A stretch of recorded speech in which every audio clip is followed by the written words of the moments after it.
오늘 말씀은 그 후에는 심판이 있으리라는 제목입니다. 오늘은 11월 24일이고 2024년에는 12월 한 달이 아직 남아 있습니다.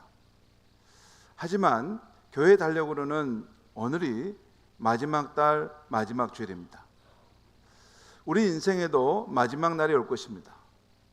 언젠가 인생의 끝날이 찾아왔을 때 후회함이 없도록 오늘은 생애 종말에 대한 성경 말씀을 전하려 합니다. 성경 히브리서 9장 27절은 한 번 죽는 것은 사람에게 정해진 것이요 그 후에는 심판이 있으리니 라고 합니다.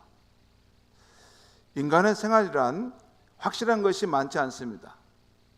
우리가 지금 이 자리에 모여 앉았지만 내일 무슨 일이 있을지 우리는 모르는 것입니다. 우리는 내년을 예측하고 준비하고 있지만 내년에 될 일을 확실히 얘기할 수는 없습니다. 그렇지만 성경을 통해 우리가 확실하게 아는 것 두 가지가 있습니다. 첫째는 우리 인간은 죽는다는 것이고, 둘째는 그 후에는 심판이 있다는 것입니다. 우리는 조금의 차이는 있지만 모두 죽을 것이 분명합니다. 좀 더 일찍 가나 늦게 가냐의 차이지 모두 죽음이라고 하는 그곳을 향해서 가고 있는 것입니다. 또한 죽은 후에 심판이 있을 것이 확실합니다. 제가 중학교 3학년 어느 날 저녁에 크게 울었던 적이 있습니다. 혼자 있는 방에서 이불에 엎드려 한없이 울었습니다. 아마 두세 시간을 울었을 거예요. 한참 멋모르고 놀기만 하던 시절인데 어떤 일을 계기로 사람이 죽는다는 것, 사람이 영원히 살지 않고 죽는다는 것을 느끼게 되어 울었습니다. 어머니도 아버지도 죽는 날이 올 텐데, 내 형제들도 나도 죽는 날이 올 텐데, 사람이 죽으면 그 다음은 어떻게 될까? 그때 제게 하나님에 대한 신앙이 어렴풋하게 있었기에 나를 심판하실 하나님을 생각하며 울었습니다. 인간이 죽은 후에 하나님의 심판이 있다는 것을 온 성경이 우리에게 보여주고 있습니다. 마태복음 25장을 읽어보면 예수님께서 자기 영광으로 모든 천사들과 함께 올 때 자기 영광의 보좌에 앉을 것인데 모든 민족을 그 앞에 모으고 각각 분별하기를 목자가 양과 염소를 분별하는 것 같이 하신다고 말씀하십니다. 또한 고린도후서 5장 10절은 우리가 다 그리스도의 심판대 앞에 나타나 선악간에 행한 대로 갚음을 받으리라고 합니다.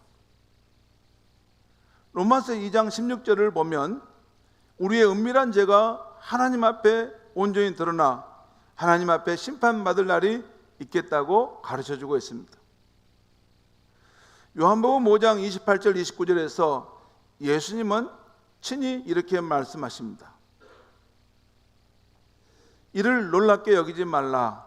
무덤 속에 있는 자가 다 그의 음성을 들을 때가 오나니 선한 일을 행한 자는 생명의 부활로 악한 일을 행한 자는 심판의 부활로 나오리라. 사람이 한 번 죽은 것으로 끝나는 것이 아니고 무덤 속에 있는 자들이 다시 부활하게 되는데, 선한 일을 행한 자는 생명의 부활로 악한 일을 행한 자는 심판의 부활로 나타나게 될 것이라는 것입니다. 이렇게 성경은 아주 많은 곳에서 죽은 후에 심판이 있다는 것을 말씀합니다. 지금은 모두 섞여 있지만 심판 때는 알곡과 가라지, 양과 염소가 분리되고 슬기로운 처녀와 어리석은 처녀로 나누어진다고 말씀합니다. 또한 우리의 신앙생활은 각자 집을 짓는 것인데 심판 때는 모래 위에 집을 짓는 사람과 반석 위에 집을 짓는 사람이 드러난다는 것을 말씀합니다. 왜 심판이 있는 것일까요? 한번 생각해 볼 수 있습니다. 왜 심판이 있어야 할까? 성경이 말하는 하나님은 사랑의 하나님이시지만 동시에 공의의 하나님이십니다. 이 거대한 우주의 중심에서 공의를 집행하시는 하나님이십니다. 그런데 이 세상 판결만으로는 완전한 공의가 이루어지지 않습니다. 판사의 주관적인 뜻에 따라 또 자기의 성향에 따라서 죄를 내리기도 하고 거기에 대해서 죄가 없는 것으로 판결하기도 합니다. 아무래도 이 세상 판결만으로는 부족하고 불완전합니다. 또 죄를 짓고 구계로 도피해버리면 그 사람을 재판에 세울 수가 없습니다. 또한 이 세상 법은 외부에 드러난 그런 법만 잘못에 대해서만 죄를 정할 뿐이지 부모에게 불효하고 또 도덕적 윤리적으로 지은 죄에 대해서는 그건 말하지 않습니다.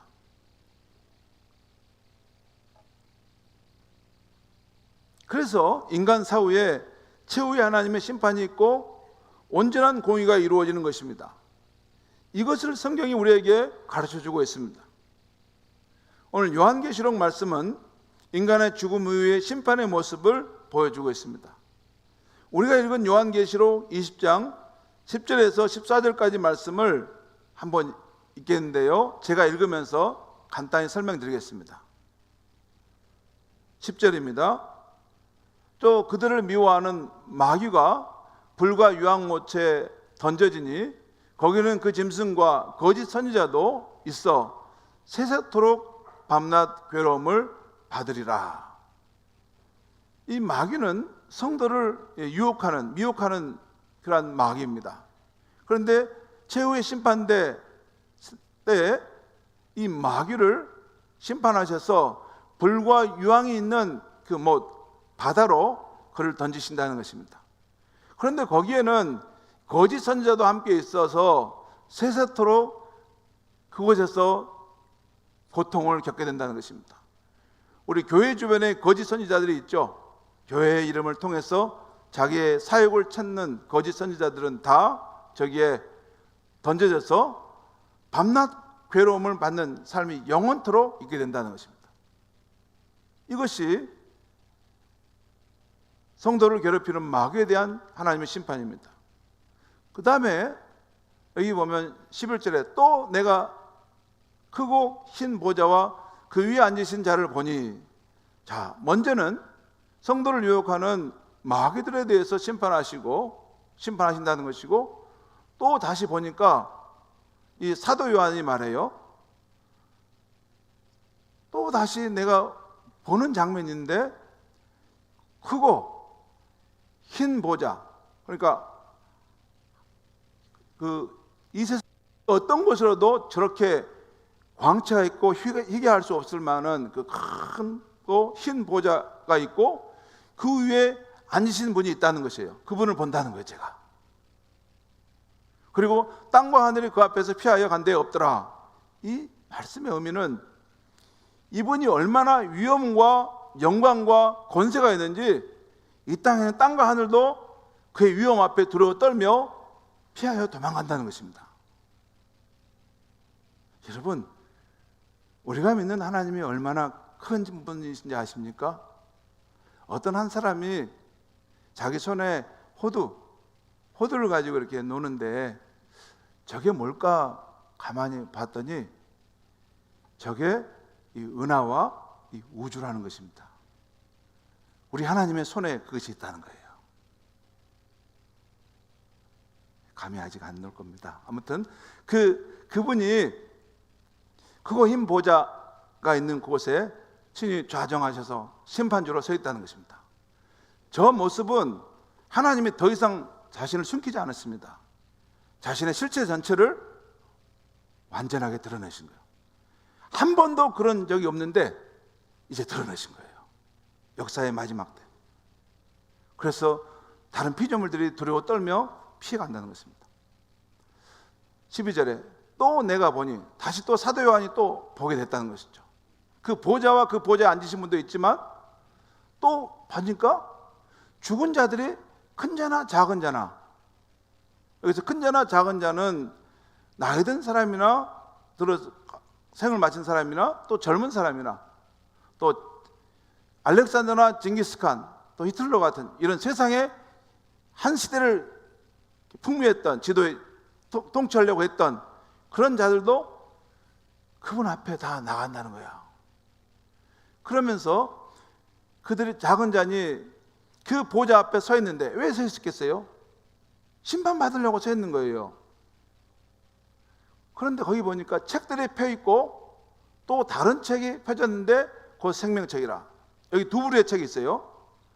먼저 이 책들 복수입니다. 이 책들이 펴져 있고 여기 한쪽에 펴져 있고 이쪽에는 한 권의 책, 생명책이 있다는 거예요. 그런데 이쪽에 쭉 세워져 있는 이 책은 각 사람의 살아생전에 행했던 그 행적을 기록한 책이라는 거예요, 이게.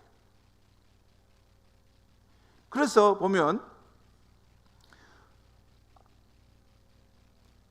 죽은 자들이 자기 행위를 따라 책들에 기록된 대로 심판을 받는다. 책들 여기도 복수가 나오죠. 이게 심판을 받은 사람들이 한 사람씩 나와 심판을 받는데 그 자기가 일생 동안 살았던 그 내용이 기록된 책입니다. 여러분, 사람도 자서전을 쓰죠. 내 일생을 산 것을 내가 기록을 남기고 싶다고 해서 자기가 어떻게 살았는지를 쓰는데 자기가 쓴 자서전 말고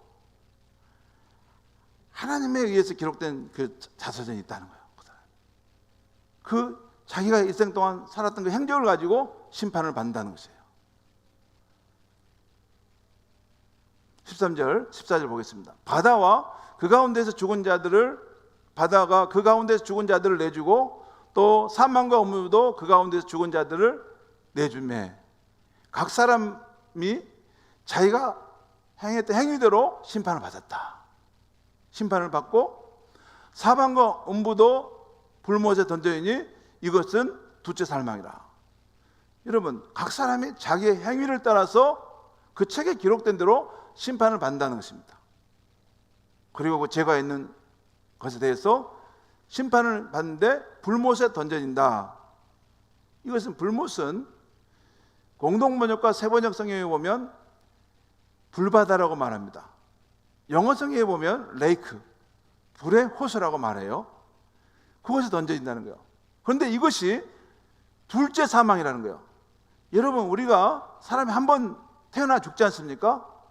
그게 첫째 사망이에요. 그런데 죽은 후에 심판을 거쳐서 다시 우리가 죽은 후에 다시 부활하고 돼서 심판을 받게 되는데 그 부활한 몸을 가지고 이제는 두 번째 사망으로 떨어지는 것이 또 있다는 거예요.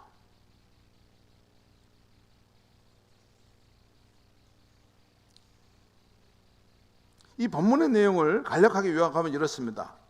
먼저 성도들을 유혹했던 마귀와 거짓 선지자들이 하나님의 심판을 받습니다.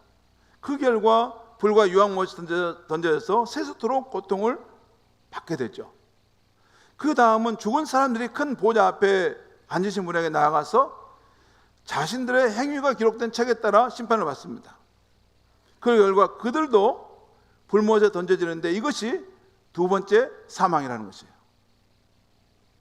여기서 우리는 요한계시록 20장, 21장의 흐름을 잠깐 살펴보면서 세상 종말에 일어날 일을 이해할 수 있어요. 그러니까 예수 그리스도께서 다시 오셔서 최후의 심판이 이루어지게 될 때는 먼저 성도를 유혹했던 마귀와 거짓 선지자들이 심판받아 불못에 던져진다는 것입니다. 그 다음은 일반적으로 죽은 사람들이 다시 부활하여 심판을 받고 불못에 던져집니다. 그리고 그 후에 요한계시록 21장을 보면 새하늘과 새 땅이 열리고 거룩한 성 새 예루살렘이 지상으로 내려오는 것입니다. 이제부터 하나님과 함께하는 천국 백성의 삶이 시작되는 것입니다. 이것이 바로 합법적 왕이신 예수 그리스도의 재림으로 이 반역과 혼돈의 세상이 정리되고 새하늘과 새 땅에서의 천국의 삶이 시작되는 것입니다. 여러분, 지금 이 세상은 어떤 세상이냐면 합법적인 왕이신 예수 그리스도께 통치하는 세상이 아닙니다. 마귀와 그의 졸개들이 그를 따르는 사람들을 데리고 이 세상 권세를 가지고 통치하고 있는 세상이에요. 한마디로 반란이 일어난 세상이에요.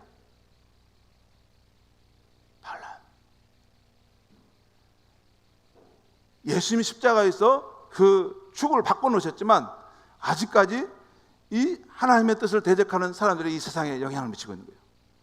하지만 합법적인 왕이신 그분이 반드시 다시 오시게 됩니다. 그때는 그 모든 세력을 심판하시고 이제 새하늘과 새 땅을 여셔서 그를 따르는 백성들과 함께 영원한 하나님 나라의 세계를 여신다는 거예요. 그것이 기독교의 역사관입니다. 제가 있는 그대로 정확하게 말씀드렸어요. 그런데 오늘 우리가 살펴보는 말씀의 초점은 인간이 죽은 후에 직면할 최후의 심판에 대한 것에 우리가 초점을 맞춰서 다시 보면 이렇게 정리할 수 있습니다. 사람이 죽고 나면 때가 되어 큰 자나 작은 자나 모든 사람이 심판을 받는다는 것입니다. 그리고 각 사람이 자기 행위를 따라 책들에 기록된 대로 심판을 받는다는 것이죠. 그리고 그 결과 불바다에 던져져서 세세토록 고통을 받습니다. 오늘 성경 말씀에 의하면 이 최후의 심판은 세상을 살다가 누구도 피할 수 없는 엄연한 사실인 것을 보여주고 있어요. 우리가 사는 지구의 용한 모습을 한번 영상으로 한번 우리 봐보겠습니다.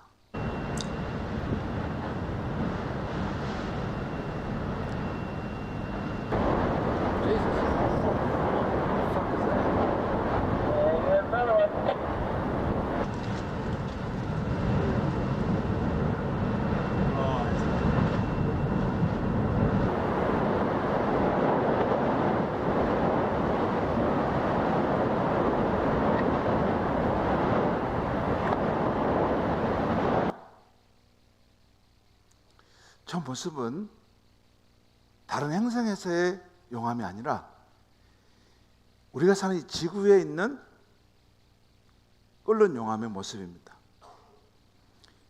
그런데요, 하나님께서 대적자 마귀와 거짓 선지자들을 심판하기 위해 준비하신 지옥 불바다는 저 정도이겠습니까? 더 거대하고 더 무서울 것이라 생각됩니다. 그런데 성도 여러분, 이러한 절망적인 상황 앞에 우리의 인생이 인류가 놓이게 됐는데 이 상황에서 소망이 딱 한 가지가 있습니다.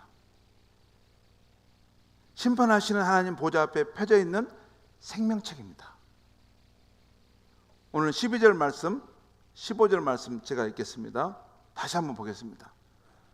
또 내가 보니 사도 요한이 이 상황을 환상을 보는 거예요. 죽은 자들이 큰 자나 작은 자나 보좌 앞에 서 있는데 심판받으러 서 있다는 거죠. 책들이 펴졌고 또 다른 책이 펴졌으니 곧 생명책이라. 그냥 여기 각 사람이 살았던 책들만 있고 그 사람이 살았던 그 행위대로만 심판받으면 우린 소망이 없어요. 근데 그 옆에 또 한 권의 생명책이 있다는 거예요. 그리고 15절에 보면 누구든지 생명책에 기록되지 못한 자는 불못에 던져지리더라. 이 말씀은 이런 뜻도 있어요. 누구라도 그 생명책에 기록된 있는 자는 구원함을 받을 것이다. 그런 의미도 있어요. 저게. 이 말씀의 뜻은 이렇습니다. 일반적으로 죽은 사람들은 자기 행위가 기록된 책 내용대로 심판을 받습니다. 그러나 또 다른 책이 펴졌는데 생명책입니다. 이 생명책은 요한계시록 13장 8절에 보면 죽임을 당한 어린 양의 생명책이라고 합니다. 죽임을 당한 어린 양? 요한복음 1장에는 예수님을 세상 죄를 지우고 하는 하나님의 어린 양이라고 하는 말씀이 있어요. 그러니까 십자가에서 죽임당한, 인류를 구원하기 위해 죽임당한 그 예수님의 생명책이라는 것입니다. 그리고 요한계시록 21장 27절에 보면 천국은 오직 이 어린 양의 생명책에 기록된 자들만 들어갈 수 있다는 거예요. 이 상황을 좀 더 설명하면 이렇습니다. 일반적으로 사람들은 자신이 일생 동안 지었던 죄들이 기록된 책대로 최후의 심판을 받죠. 그런데 이 어린 양의 생명책에 자기 이름이 기록된 사람들은 살아생전 예수 십자가 복음을 듣고 그분을 나를 구원해 주신 분으로 믿고 영접한 것입니다. 이 사람들은 아무리 죄가 많아도 그 모든 죄가 예수의 보혈로 씻겨져서 의롭다함을 받고 구원함을 얻은 사람들이라는 거예요. 이것이 그 어린 양의 생명책에 그 이름이 기록된 사람들을 말하는 것입니다. 저는 목회자로서 성도님들과 교회를 생각하며 잠 못 이루는 때가 있습니다. 우리 성도들 가운데 누가 큰 수술을 받게 되거나 이 예수 신앙을 버리고 떠나는 것을 볼 때 그렇습니다. 때때로 우리 교우들의 마지막 날은 어떻게 될 것인가? 모든 인류가 최후의 심판대 앞에 설 때 우리 교우들의 모습은 어떤 모습일까 생각하면 때때로 두려울 때도 있습니다. 이 성경의 진리를 알기 때문에 우리 성도님들은 한 번도 지옥의 심판을 받지 않기를 바랍니다. 그 마지막 심판의 자리에서 우리 목사님은 왜 성경에 있는 심판의 말씀을 우리에게 강조해 주지 않았을까? 여러분, 성경에 심판이라는 말이 몇 번 나온지 아십니까? 200번이 넘습니다. 208번입니다. 그리고 신약에만 심판이라는 말이 90번이 나옵니다. 우리가 성경을 읽어도 그걸 안 보고 그냥 넘어가니까 하는데 그 나와요. 사실 목사는 에스겔 선지자에 나온 것처럼 큰 성이 멸망받을 상황에서 생명을 지켜내는 파수꾼입니다. 교회는 거센 죄악의 파도에 빠져 멸망해가는 사람들을 구원해내는 생명선인 것입니다. 성경이 기록된 목적 중 가장 중요한 것은 인간이 마지막 심판 때에 지옥에 던져서 멸망하지 않고 구원함을 받게 하는 것이, 그것이 성경이 기록된 목적인 것입니다. 특히 요한복음 3장 16절 17절이 이를 분명히 말씀해 주고 있어요. 요한복음 3장 16절에 보면, 여러분 잘 보세요. 항상 늘 읽었던 찬송인 말씀인데, 하나님이 세상을 이처럼 사랑하사 독생자를 주셨으니, 예수 그리스도를 주셨으니 이는 그를 믿는 자마다 멸망치 않고 영생을 얻게 하려 하심이라. 이 말이 무슨 말입니까? 영생 얻는다는 것은 그 전에 심판을 받아 멸망할 수 있는 존재인데, 그 독생자 예수님이 그를 위하여 대신 형벌을 받아주심으로 그를 믿는 것으로 구원받게 된다는 것입니다. 그 다음에 17절, 하나님이 그 아들을 세상에 보내신 것은 세상을 심판하려 하심이 아니요 그로 말미암아 세상이 구원을 받게 하려 하심이라. 여러분, 하나님은 공의 하나님이시지만 한 생명도 하나님의 심판을 받아 지옥으로 떨어지기를 원치 않습니다. 하나님의 마음은 비록 죄인일지라도 그 영혼을 살리시고 다시 구원하기를 원하시는 것이 하나님이 자기가 낳은 백성에 대한 애틋한 마음이에요.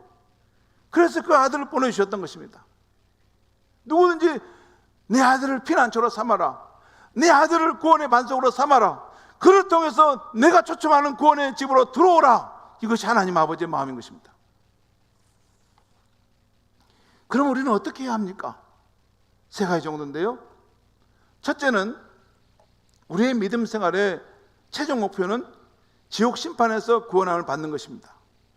성도가 믿음 생활하는 궁극적 이유는 최후 심판 때의 구원을 받는 것입니다. 그런데 많은 사람들이 교회를 다니면서도 이 중요한 목적을 놓치는 것을 봅니다. 교회 안에서 여러 활동을 하다가 이 목표를 잃어버린 것을 봅니다. 저분은 교회 다니는 목적이 무엇일까? 왜 신앙생활을 할까? 의아한 분들도 있습니다. 여러분, 교회는 매력도 있습니다.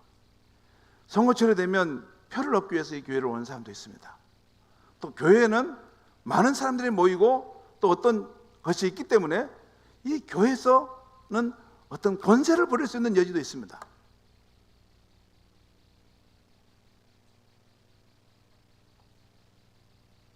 여러분, 만약에 교회 활동은 열심히 했는데 이 최후의 심판 때에 구원을 받지 못한다면 너무나 안타까운 현실 아닙니까? 왜 신앙생활 합니까? 여러분, 목사인 저 자신도 앞으로 그 최후 심판 앞에 나는 구원받을 수 있을까? 때때로 떨릴 때가 있습니다. 누구도 확신할 수 없는 것입니다. 두 번째, 그러기에 우리는 진실로 예수님을 구원자로 믿어야 합니다. 이를 위해 먼저 나는 소망 없는 죄인, 지옥 갈 죄인임을 인정해야 합니다. 그리고 오직 십자가에 죽임당한 예수님만을 나의 구원자로 믿어야 하는 것입니다. 그리고 신앙생활할 때 내 믿음이 구원받을 만한 믿음인지 늘 확인하고 점검해야 되는 것입니다. 여러분, 내 믿음이 구원받은 믿음에 대한 확신이 여러분에게 있습니까? 그리고 한 번 믿으면 다 돼버립니까? 여러분, 그렇다면 고린도후서 30절에 너희는 믿음이 있는가 너희 자신을 확인하라, 확인하고 점검하라 해, 이런 말씀이 있습니까? 이 세속적인 세상에 살다 보면 우리의 믿음도 때로는 사라져버릴 수 있는 것입니다. 그렇기 때문에 늘 우리는 믿음을 시험하고 점검해야 하는 것입니다. 그리고 세 번째는 우리의 가족과 이웃을 구원하기 위해 기도하고 전도함이 있어야 하는 것입니다. 사람이 죽은 후에 심판이 있고 지옥의 불바다에 던져서 영원한 고통을 받는다는 것을 알았다면 우리는 가족이나 이웃의 구원을 위해 기도하거나 전도하지 않을 수가 없는 것입니다. 만약에 그들과 즐겁게만 보내고 아무런 애끌림이 없다면 다음 둘 중에 하나입니다. 하나는 자신이 받는 복음을 부끄러워하는 것입니다. 이 믿음은 반드시 점검을 받아야 합니다. 그 믿음은 과연 구원받을 수 있을 것인가 점검을 받아야 되는 것이에요. 또 하나는 자기만 구원받으면 된다는 것으로 남을 위해 수고하거나 희생하지 않으려는 것입니다. 그러나 이런 우리의 모습을 볼 때 예수님은 너무나도 슬프신 것입니다. 아무개야, 나는 너를 지옥 심판에서 구원하기 위해서 험한 십자가에서 수치와 멸시와 그 고통을 당했는데 너는 어찌 그 사랑을 모른 채 할 수 있단 말이냐. 예수님이 우리를 보면서 그런 마음을 가지십니다. 여러분, 예수님은 관념적이고 우리 저 멀리 계신 분이 아닙니다. 성령으로 저와 여러분의 삶 속에 와 있고 오늘 이 예배 현장에도 성령으로 와서 우리 가운데 역사한 줄 믿습니다.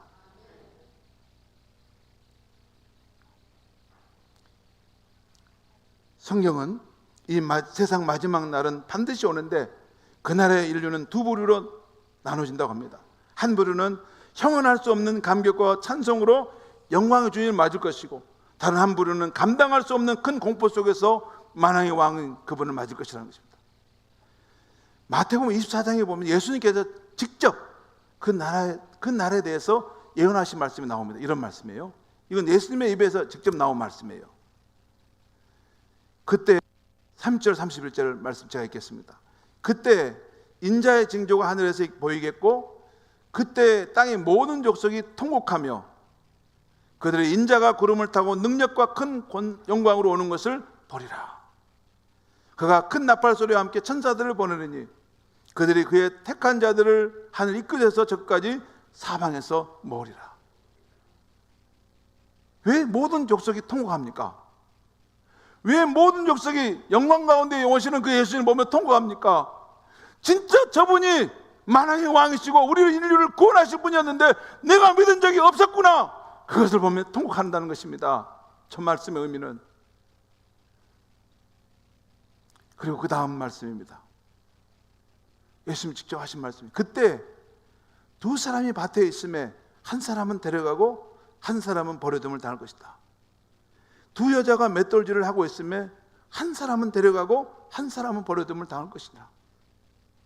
성도 여러분, 세상 마지막 날에 이런 일이 일어날 것이라고 우리 주님이 분명히 말씀하셨다면 우리는 오늘 어떻게 해야 합니까?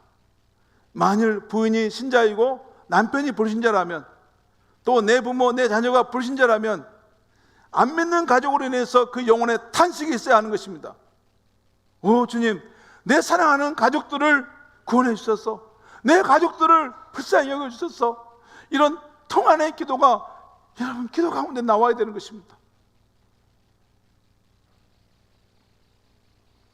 근데 뛰어난 과학자이면서 수학자이고 했던 그 파스칼이라는 분이 있어요.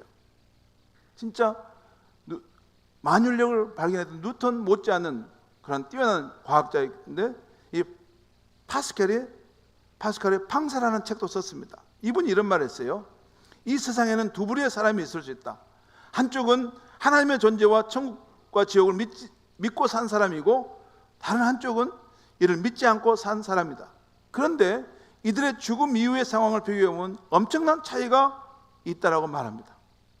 만약 전자를 믿는 사람이 옳다면, 그러니까 하나님이 존재하시고 천국과 지옥이 있다는 것을 믿는 사람이 옳다면 그는 그 다음에 영원한 생명을 얻게 될 것이다.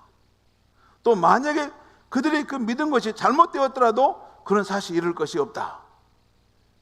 그런데 하나님의 존재와 천국과 지옥을 믿지 않는 사람은 만약에 그 생각이, 그 믿음이 잘못되었다면 그는 그 이후 영원한 생명을 잃게 될 것이고 다시는 돌이킬 수 없는 영원한 실수를 하게 될 것이다라는 것이에요.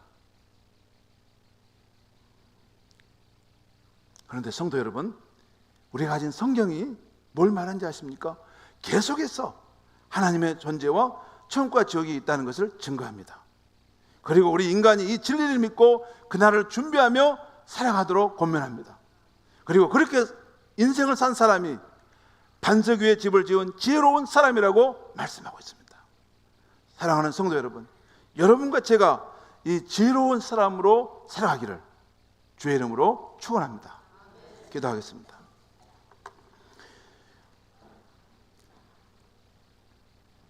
하나님 아버지, 살아있는 자와 죽은 자를 심판하실 우리 주 예수님, 오늘 이 부족한 종이 말하는 것이 잘못된 거 있으면 덮어주시고, 우리 주님께서 꼭 말씀하시고자 하시는 그 내용은 우리 성도들의 마음의 신비에 새겨지게 하여 주시옵소서.